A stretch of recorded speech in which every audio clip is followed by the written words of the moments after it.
Okay, great. So it's a pleasure to be here. So yeah, firstly, thanks to David for the invitation. Yeah, I'm really interested. I've looked at the agenda and there are so many exciting talks. I was just saying to David earlier that actually was kind of the most interesting agenda for me in terms of what you're doing. So I'm really excited to be here.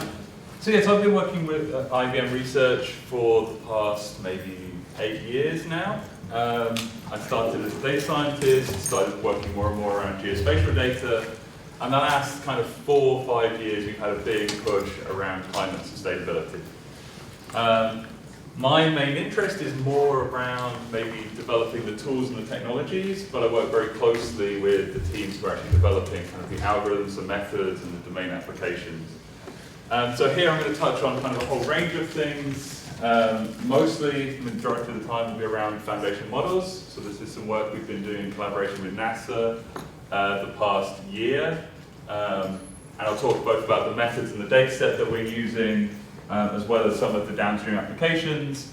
And hopefully kind of that can spark your interest about like how these things might be useful in the future. And then I'll come on to talking about, hopefully I have some time left at the end, to talk a bit about work we've been doing previously around developing tools and technologies for working with geospatial data at scale, kind of really trying to address some of the pain points that people have when they try and expand the complexity of what they're trying to do, especially kind of in an interoperable, kind of cross-group way. Okay, great. So, as David said as well, so please forgive the page numbers in the middle of the page. I don't know what's happening there. So as David said, I mean humans are having a big impact on the planet, right? There's a lot of changes going on, both from greenhouse gas emissions, but also how we're changing the landscape and the environment.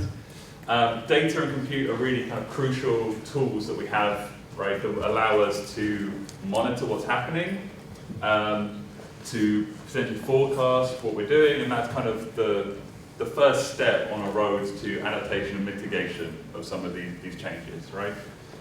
There are obviously challenges to doing that, the sheer kind of volume, the speed at which the data is being produced, the complexity of the data sets we have now, they're really almost outpacing those traditional methods that we would have all used previously, right, around data science and analysis. And so we need to come up with new tools, new techniques, think in a different way maybe, and that will really allow us to scale up our efforts around monitoring the environment, monitoring, forecasting what's going to happen in the future.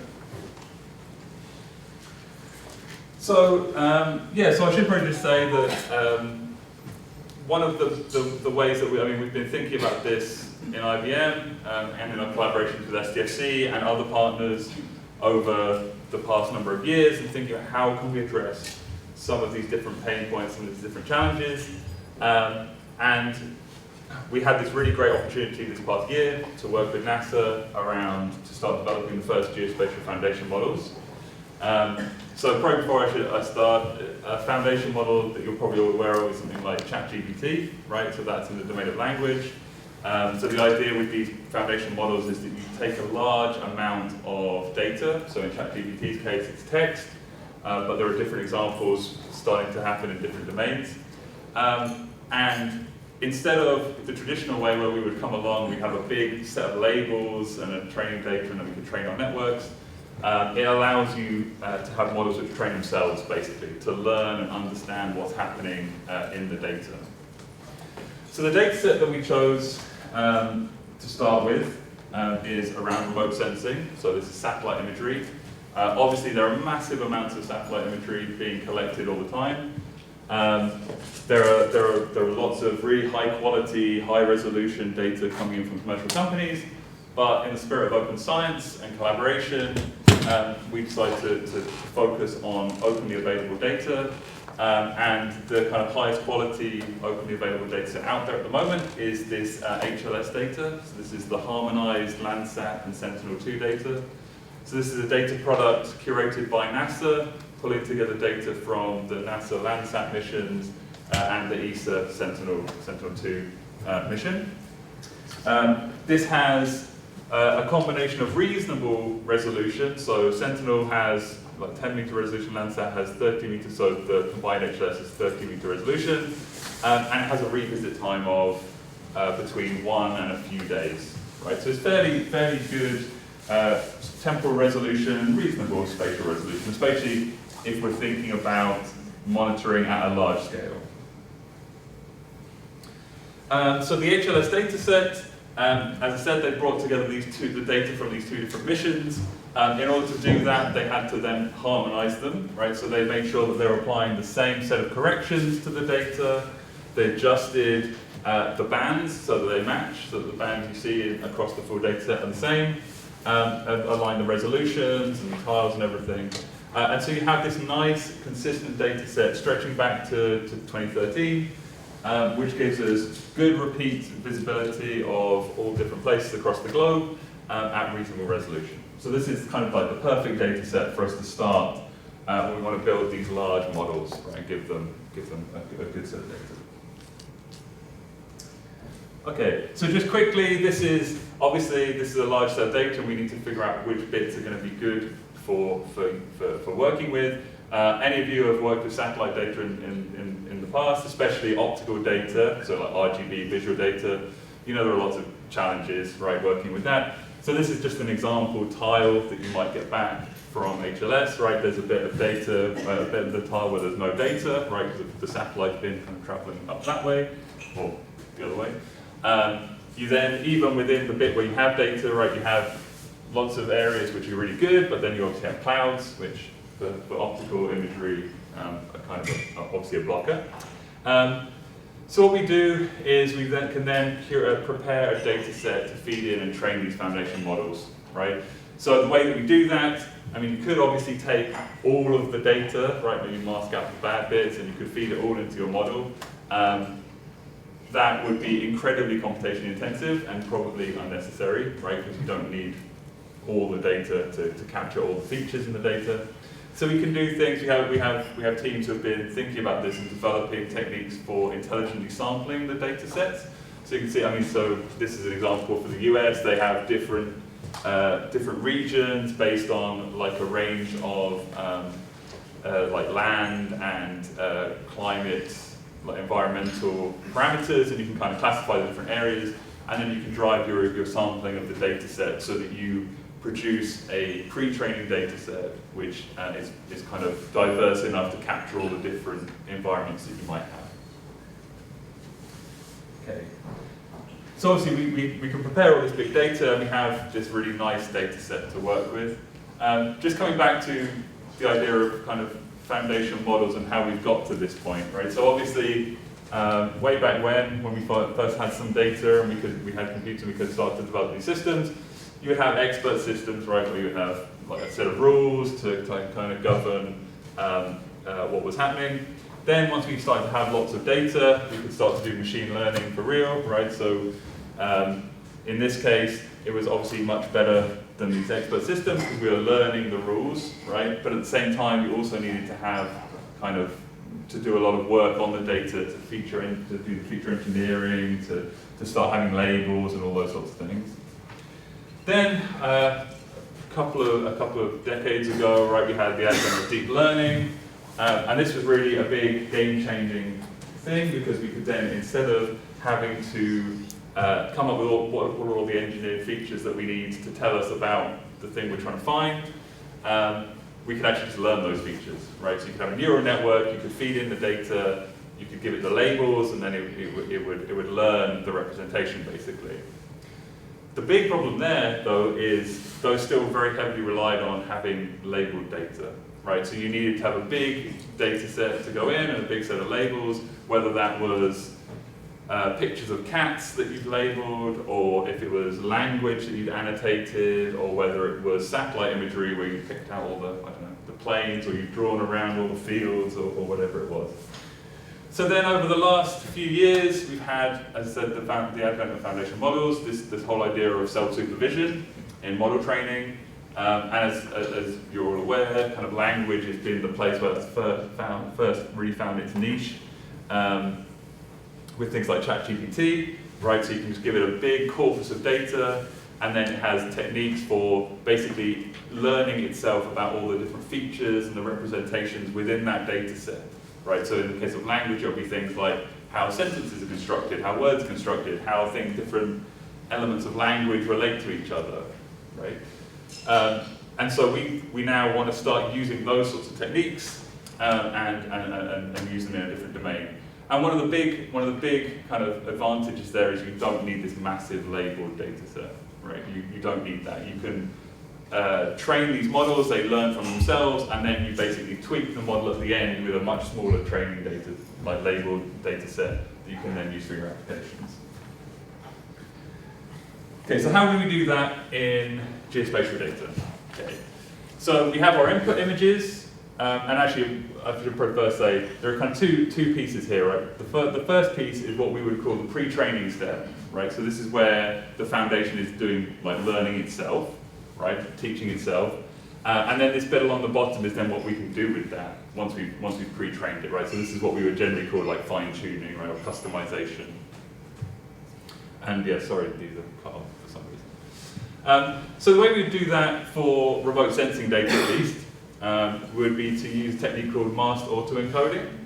And what that means is you're taking your input data and you're masking out bits of it, and then the models learn to basically reconstruct that data. And in the process, they're then learning all the different features and how the different things relate to each other. So to do that, we'll take our satellite image, we will patch it up into lots of smaller patches, we will mask out most of those patches, and this isn't something that we do, this is something that the models actually do themselves. So they'll mask out all the patches, and then they'll be fed into an encoder.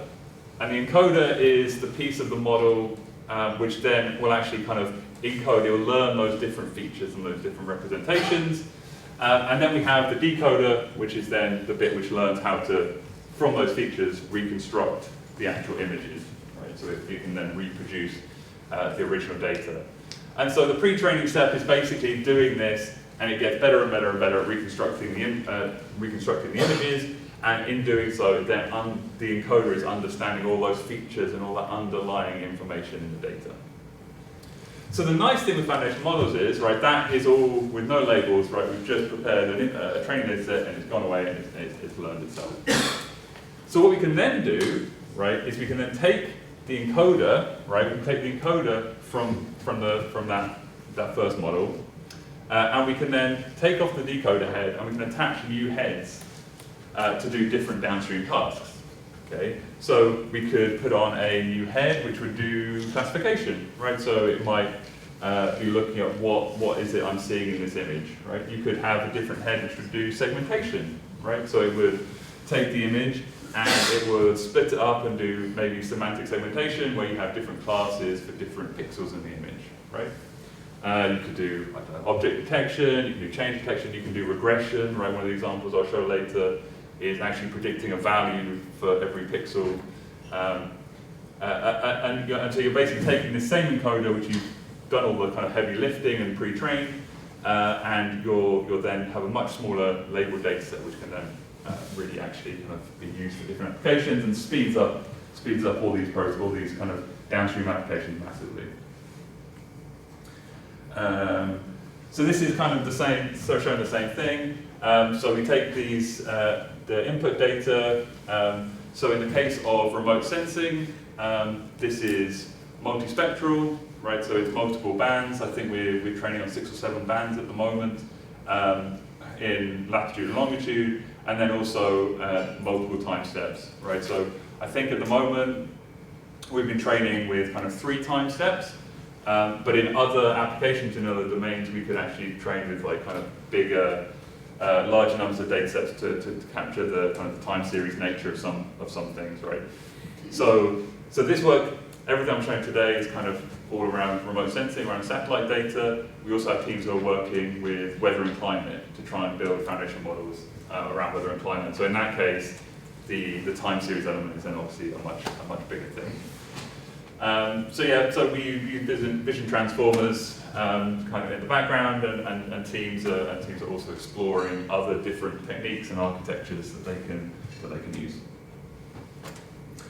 So as I said, for these downstream tasks, when we do the fine tuning, we can take the encoder, and then we can basically attach a new head, right? A new model on the end, which is then going to do that particular task, right? So this would be an example of a head we would put on to do semantic segmentation, right? Or in this case, binary segmentation.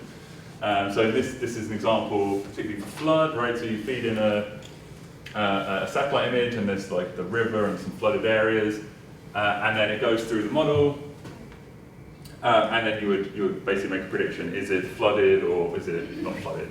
And you can use this exact same sort of architecture for flood mapping, for looking at fire scars, for classifying land use, and then change in that. You could also use it for crop classification. There's kind of a whole range of different things you could think of and use this for. Okay.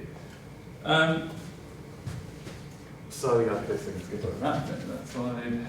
Okay, so now just to talk a little bit more about some of the applications. So one example, so this is kind of just a slightly more explanation of how we would do it for, you might do it for. Okay, there is a world map there. Oh, it's on that screen. Okay, was it? That's a weird projector. So this is an example of a training data set that we might use to fine tune one of our models, right? So this is the SEN1 Flood 11 data set, which is an open access data set which a group have put together, and is one of the kind of the nicer training data sets out there for flooding. It has 11 different flood events using Sentinel-2 data, so it has 10-meter resolution. And so basically what the data comprises of is the input data and then the labels. So what's happened here is the group have gone away, they found these 11 flood events, they've got the data, and then they've manually created labels. So they've manually looked at all these images, and they've drawn around the flood extent for all of those, and tiled it up so it's 11 events, but it's lots of images. And then we can make this available for training our models. If you were doing that, if you were using this for training a model from scratch, right, so not using a foundational model, this is kind of really at the lowest end you really practically use, right, to train a model, because it's not that many events, right? But using this with a foundation model, it's actually completely fine. And we've actually even shown you can use less than that. Okay, so this is just some of the metrics from training the downstream task around flooding. And there's a few takeaways. I'm not going to go into all the details, but there's a few takeaways from this. So one is that it speeds things up, right? You don't need to train for anywhere near as long as you would do if you were doing this from scratch, right? You can do a much shorter number of epochs. And that's basically because the model, the weights that you have at the start from the foundational model, already understand all the features and how the data looks, right? It doesn't have to learn that bit, right? So it understands that right from the start, and you're just like tweaking it to look for floodwater, right? So it's much quicker, you need fewer epochs to train. It does really well with less data, right? So we've also found that, at least for this flood example, you can get the same performance of the output model in terms of how it maps the flooding, with half as much training data, with half as much labeled data. And that's a really big benefit, right? Because, I mean, with all of in all the cases that we've looked at, right, finding labeled data and high quality labeled data, right? Because models are still rubbish in, rubbish out, right? So you need high quality labeled data to train models well, and finding that or creating that is either hard or it's very labor intensive, right? So less labeled data is a really big benefit, and so we've seen that, and it works very well. The other nice thing, actually, which we're starting to see is, which we kind of suspected, but we're starting to get some evidence for it, is that using a foundation model helps you build a more general, fine-tuned model, right, downstream task. So, I mean, the idea there is that you've trained a model on specific events, but actually you're interested in a model which applies everywhere, right, across the globe. And if you have this pre-trained understanding of all the data, then it should be able to kind of be a more general model in the end. And actually, we've seen this. There was a paper came out from an external group who were using our model as part of their experiments, and they saw that with this N1+11 data set, with some like deep ML engineering, they'd slightly improved, got a better result with a different architecture, but they saw that the model trained with the foundation model was actually much more general, and so when they looked at events which weren't in their training data set, they got much better performance with the foundation model-based model than they did previously. Okay, so yeah, before I'm going to show a video in a second and talk through some examples of the applications, but IBM and NASA both have this big belief in open science and open access. And so the first set of models which we produced as a collaboration have been open sourced on Hugging Face. And so if you go to Hugging Face, you can search it, so you can find this. I have a QR code later. And you can get access to the model, and you can get access to code and examples for some of the downstream tasks, because we really want people just to start using this, right, in the community and just see what you can do. Right, so we've already had quite a lot of buy-in. It's been involved in a number of different events. I believe there are also universities in the US who are already starting to include this in some of their teaching material for their courses. So we're already starting to get some buy-in for these techniques, and we're really keen to build on that. Okay, so we'll see if this works.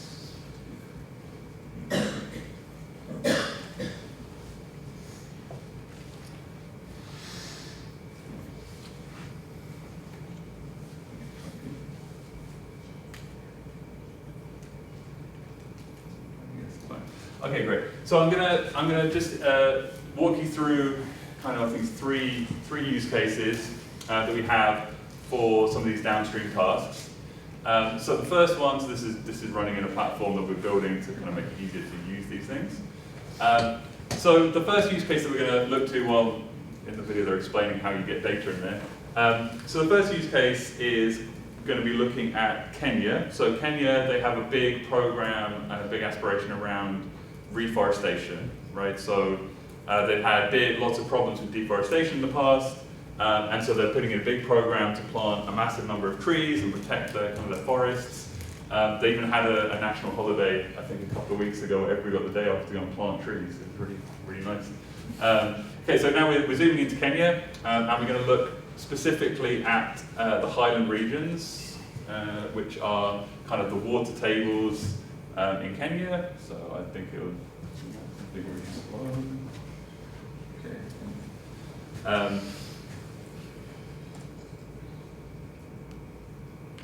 I don't know what's happening with the video. And so we're going to now use a couple of our models to try and assess and monitor what's happening in terms of some of their progress. Okay. So in a minute, when it finally catches up, we'll go to the highland region, and we'll use firstly our land use land cover model, which will then pick out where are the trees, basically. Where are the trees, where are the cropland or whatever other types of land use. Okay, right, so over here, so you have their national forests that they want to protect. So we're going to run the land use land cover, we're going to map where the trees are. We're going to be able to do that for 1 year, and then do the same thing for the next year, right, so we can see if there's been any change, if there's been any progress. And then we can also start to see if some of the efforts that they're making are actually making a difference. So maybe I'll try and skip on a bit. Oh, there we go. Okay. So so this is the output from the land use land cover map, right? So the green areas are where the forests are, and then you have like the other types of land use, right? Built up areas and cropland and stuff like that. And as I said, we can look at it for 1 year. We can do the same thing for another year, and then we can start to look at the difference between the two, right? So this is, I think, what the input data looks like. And sorry, this is.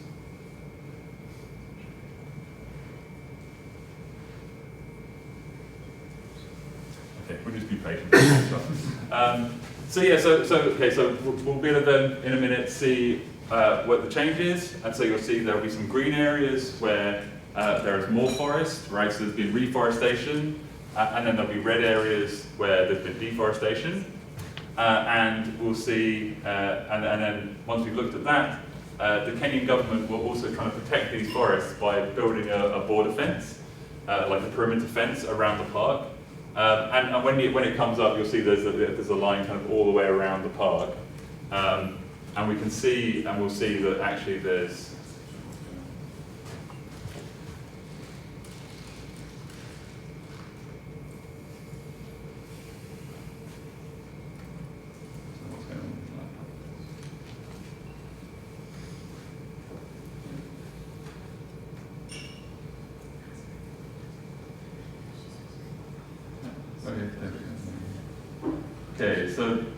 so we have, you can see that border fence, and you can see the different areas, and the second it should look at the change.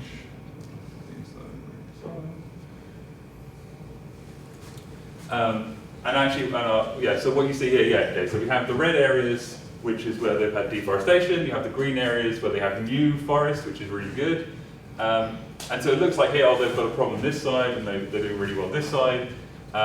And it turns out, so we've been talking through this story for a while, and I found out the other day that actually they only built the fence this far, right? So you can actually see that where they built the fence, it's done a really good job, and where they hadn't managed to get the fence built, it's not working so well, right? So, so you can then, obviously, the Kenyan government are interested in both protecting the natural environment, like storing the water for the country, but also they're interested in carbon sequestration, right? Because obviously that's a big deal globally. So you can then try and turn this into measures of biomass, right? So sequestered carbon.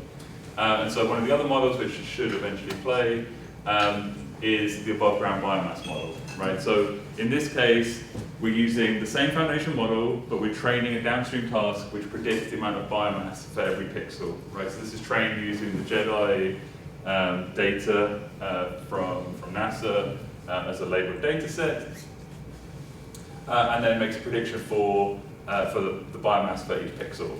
And so by doing that, you can then again do a similar thing where you look at the biomass from 1 year and then the biomass the next year, and you can see what impact has that had, not just on the area of forest, but also on how much carbon they sequestered. I'll try and skip this along.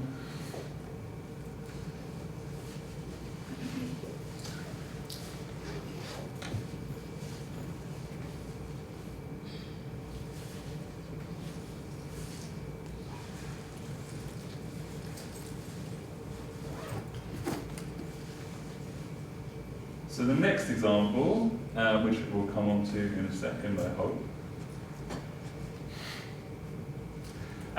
is around flooding. So using that trained model that we looked at before.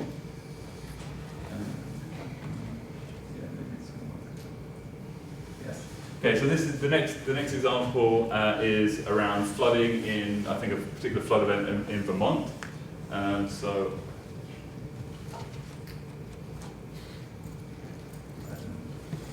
Maybe I'll skip one of these videos.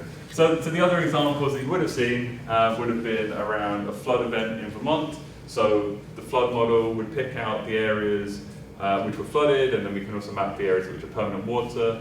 And then you can do things like overlay the outputs of the land use land cover map over the top to look at then what's been impacted, right? Where a building's been impacted, where has crops been impacted, whereas other types of land use been impacted, right?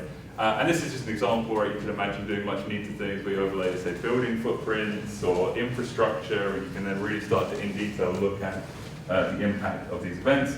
And then the last one that I was going to show is a similar example, but looking at the aftermath of a wildfire in Quebec, right, where you can map the burn scars, and you can do a similar thing where you're looking at actually in detail what's been impacted.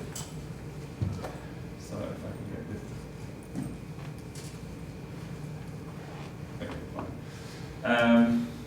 So yes, okay, great. So I think I've got 5 minutes maybe.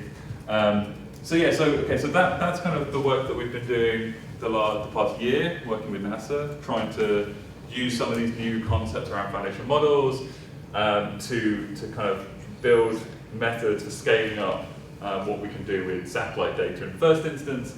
As I said, I have colleagues who are also starting to work around foundation models for weather and climate, and you could imagine a whole range of different downstream applications there, from forecasting to automated identification of events, to renewables forecasting and kind of damage prediction and all those sorts of things.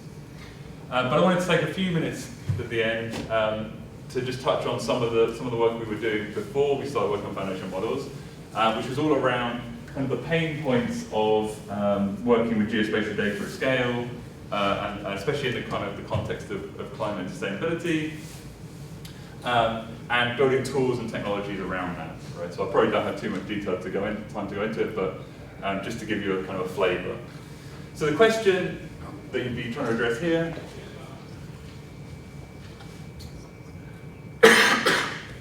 sorry, I have a cold, was what's the risk of flood damage for a particular area on a seasonal timescale, right?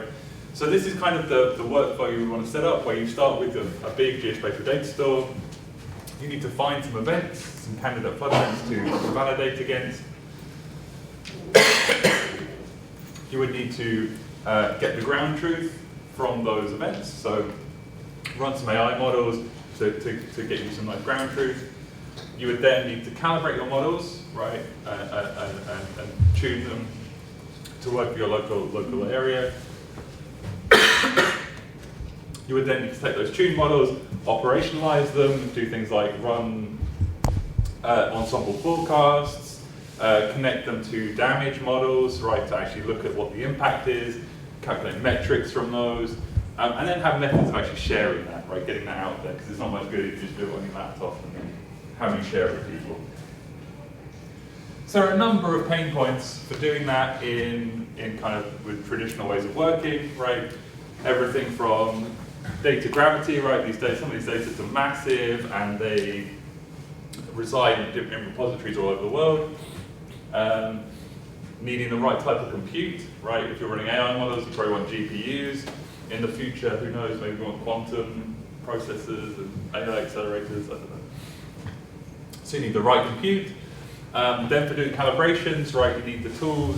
Firstly, you need the tools to make that easy for people to do, but then you also need the scale and the right type of compute for doing that, those sorts of workflows.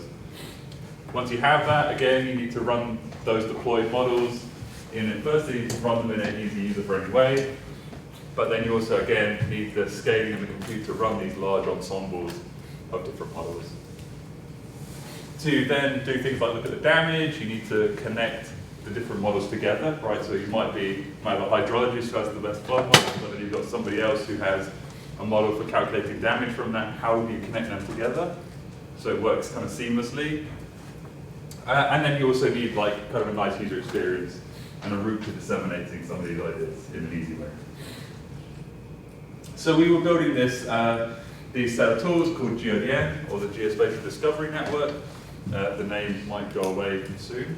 And it had kind of two or three main pieces to it. So one was around user experience and accessibility, and I don't have anything related to that here. But the other two pieces were, one was around data and one was around modeling. So as I said, the data sets are huge, they're distributed in all sorts of different places. So we were building tools around how do you access that data in a kind of a seamless and efficient way. So the team in research has a big history working with geospatial data, making it very fast and efficient to access that. They had a tool called IBM Pairs in the past, and we've been kind of evolving that technology and migrating some of those concepts into a more kind of cloud-native, scalable, federatorable manner. Using things like overview layers for giving kind of fast discovery of the data, federation, so you can query across multiple data stores, but trying to do that also using kind of community tools as well, so connecting in with the community, so using things like OpenEO and Stack as the foundation for that. So we also been doing a lot of work around modeling. So the idea here was that often if people were doing geospatial models, They were often written in a very kind of bespoke environment, like some developer writes it in his particular cluster or laptop or whatever, and it's very just tied to a particular data set, particular compute environment, and it just makes it really hard to share it with people, to scale it up for the next person who's around to pick it up, to use different data sets. There are just so many different kind of barriers for adoption and scaling. And we thought there had to be like a better way of doing this, right? So we came up with the concept of modularizing all these workflows and building a framework for them running those. And so the idea here is that you can then take these different bits of a workflow, containerize them all individually, and then deploy them in different configurations, right? So this at the bottom might be an example of running a flood workflow. So you're querying some like land data, some precipitation data. Each of those has a pre-processing step. Then you would have the actual flood model itself, and then you might want to do some post-processing, right, get your outputs. And that's for running a particular single event. But then, as I said, you might want to run a calibration, right? So you want to be able to deploy those same blocks, but in a kind of iterative, modular way.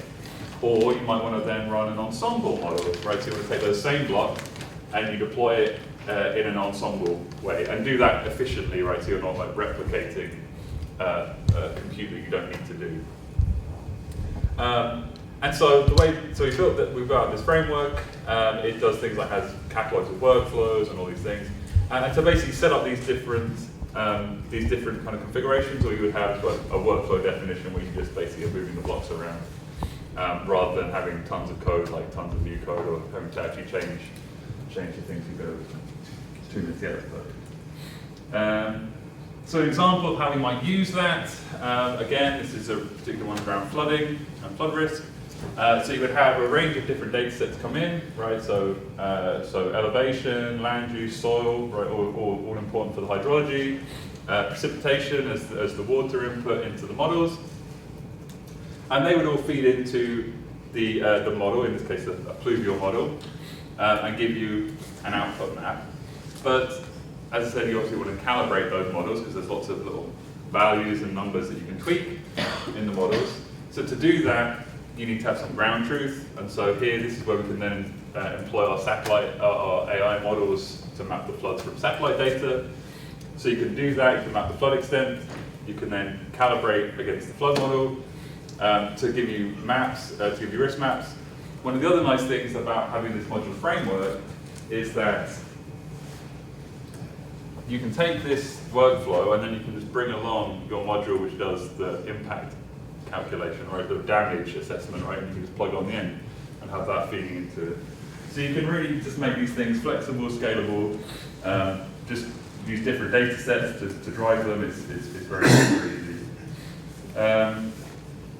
We've explored a number of different applications with this framework around flooding, damage detection, wildfire risk, weather generation, and a whole range of other kind of different applications.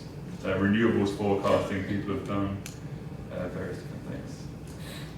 So yeah, so the tools that basically we've been building have been trying to address those pain points, right? So things like allowing you to federate, to pull data from different places in an easy way, to discover data more quickly using things like overview layers. These workflow tools, they also allow you to distribute the compute more efficiently, right? So these things run generally in the cloud on something like OpenShift, but you would have the ability to then direct individual blocks to the place where you most efficiently can use them, right? Whether it's somewhere with a GPU, in the future, like I said, maybe somewhere with a quantum processor, I don't know. And it allows you to touch on kind of all these other bits with that modularity and flexibility. So yeah, so thanks very much. Apologies for the interesting video playing of the thing. And yeah, maybe I'll just leave with that slide. So if you want more information, the models and some of the codes are all on Hugging Face. There's more information about the NASA project. And then we also had a preprint which we put on the archive a couple of weeks ago, 2 or 3 weeks ago, I think, which kind of touches on all the work that's been done around these foundation models for remote sensing And there is actually another one on the archive around weather and climate foundation models as well. Brilliant. Cool. Yeah, thanks very much. Great, thank you. Oh, superb. Thanks a lot, Blair. Really interesting talk. I'm going to suggest that we have 10 minutes for you to go and grab a coffee, but does anyone have any questions in the meantime? Thank you very much. So this model, yeah? Yep. I just want to ask, for example, let's say an energy company in Africa. Yep. Can this model be used to calculate the level of carbon footprint in that particular area? So the carbon, do you mean the carbon footprint from emissions? Yes. Or? So I mean, I haven't got an example, we haven't got kind of a fully developed downstream task yet around emissions, but there are teams working on that, right? So looking at different emissions. So for emissions, right, the optical sensors that we use for pre-training here are not necessarily the ones you would pick, right, for monitoring methane and other gases. You could use it, you can still use it as a foundation, right? So it obviously has lots of understanding about the features that you would see in that sort of data. And so if you use, say, data from a different satellite, right, you might have to train a bit longer than you would have done if it's optical data, but you could still use that, right?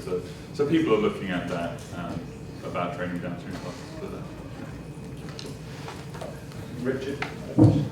Hi there, I'm Richard Kingston from the University of Manchester. I just wondered if, does this data follow OGC, Open Geospatial sort of standards? What kind of format is the data that's coming out? So all the data that we feed in and comes out is all GeoTIFFs.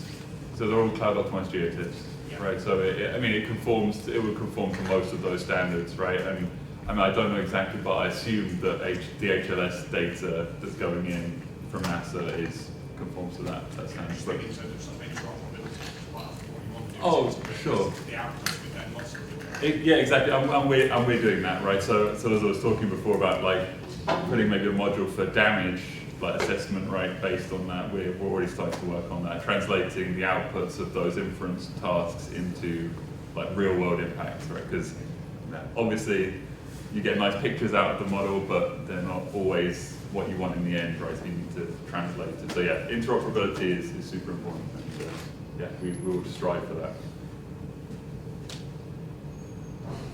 Any other questions? Yeah.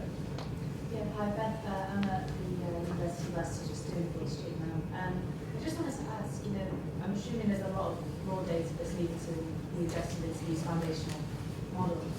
What format is that in? Because obviously it's very heavy, and so are you using kind of cloud-based or what? Yeah, so the input into the pre-training, so into that first big chunk, I believe they're still using GeoTIFFs as the input, although they may be switching to ZAR or some similar format, right? But it's one of those formats. We've been experimenting with if you're pulling the data from cloud, right? If you're pulling it from some sort of object storage, right, in the same data center, right, versus actually having that pre-trained data set like on a file storage on the cluster where you're training this. And we're exploring that. And it seems like having it on the file system, having it on the PVC on the cluster does make it quicker. But you can do either, right?